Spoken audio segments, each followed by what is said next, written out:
your introductory lesson to computer vision. Today, we'll be getting OpenCV installed on our machine and running our first program. Our first program is going to be decisively simple, something like this. All it's going to do is show an image, that's all. This is the image and we're just going to show it using OpenCV. So let's get down to it. To install OpenCV, you must first have a package manager. I use Homebrew. For those who use something else, you can go up and look at the documentation on that. But to install Homebrew, you can just go to a Homebrew site, type Homebrew into your browser, your favorite window or favorite search engine, and go and install Homebrew right here at the bottom. Copy this into your terminal. To open terminal, you can either type terminal into your spotlight, or it's located in applications and utilities, if I'm not mistaken. However, I don't think that anybody does that anymore.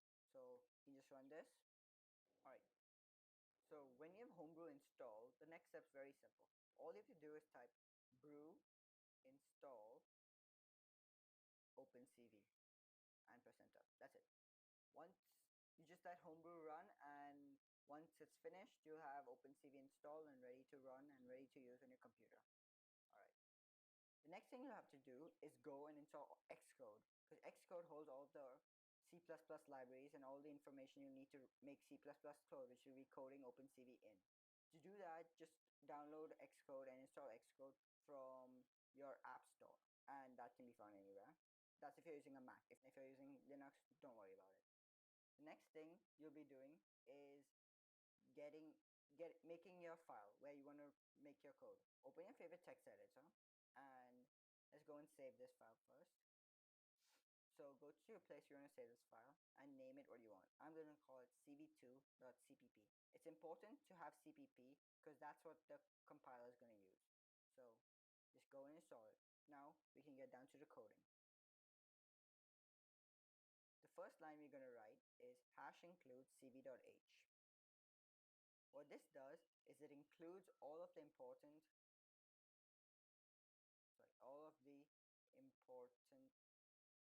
CV OpenCV libraries. The next thing you want to include is high-GUI.h. What this includes is all of the GUI components.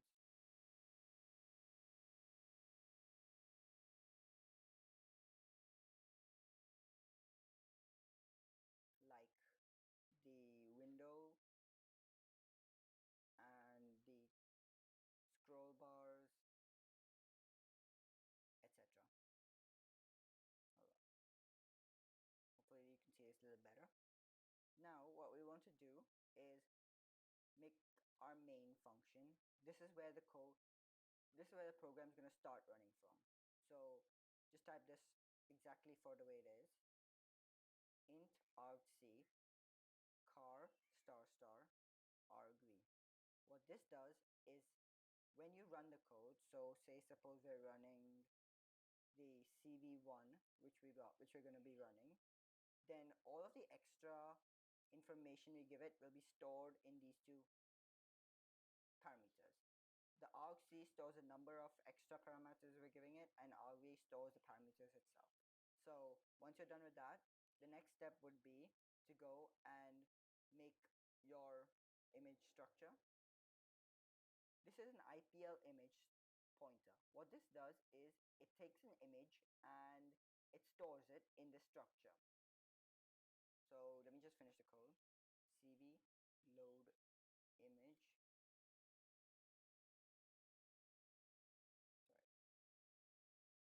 argv1.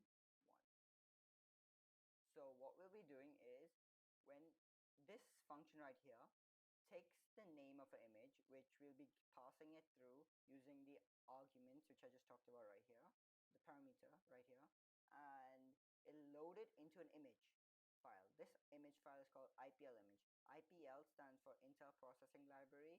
So basically this file structure right here will hold the image. So loads the image from the first argument into the IPL image data data structure.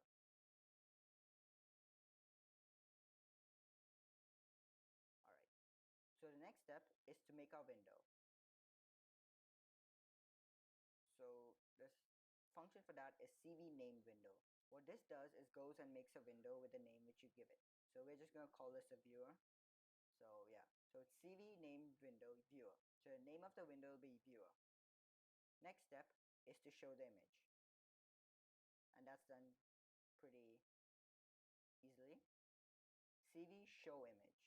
So what this does is you type in the name of the window and you type your image, your IPL image structure name or whatever, your variable which has the IPL image structure, and it'll show the image in that window. So the CV name window creates a window named viewer, and the CV show image shows the image data type, sorry, image variable in the viewer window. The next step is going to be to wait. This window will close as soon as it's open because the int main function will end as soon as it reaches here. So if we type this function right here, wait key 0, what will happen will be this program will stop right here until you press any key on the keyboard, and then it'll cross past this. So CV wait key, and once you're cross past this, the program will end. But before it ends, we just want to do some garbage collection and finish it off. So CV release image will release the image. Sorry, it needs to be and because that's the pointer to the image. That's the address of the image. And then CV release window. Sorry, CV destroy window. And you just type the name of the window, viewer, and you're done. That's it. That's all you need, and that's the code. Just save it, and the next thing you want to do is go to terminal, navigate using CD and LS keys. CD, LS will show all the files in the directory, and CD will change your directory to whatever you need. Basically, navigate to your directory which you've saved this file in. Then in that directory, all you need to go is type exactly this: g++ pkg config libs c flags OpenCV. I'll write it down right here for you to copy.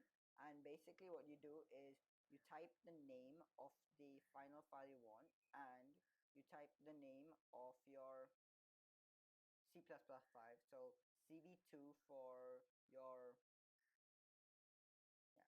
So CV2 for your file that you want to make, or the executable file, and CV2++ because that's the name of this file right here. Just type enter, and it should work without a problem. Once you have that running, all you need to do is type /CV2 because that's the file that you're going to run. And then, like I said, the argument. So in this file, I have already got an image called krishna.jpg. So I'll just run this CV2, this program right here, the executable version of this program, on this image. And if I do so, as you can see, this is the viewer, and this is the viewer window right here with the name, and this is the image. So if I click any key, if I click like F for instance, as you can see, it exits and the program runs fine. In the next tutorial, we will be going on and making and editing this image, maybe flipping it over, accessing the pixel values, and so on and so forth. So I hope you enjoyed this tutorial. Hope to see you next time. Thank you for watching.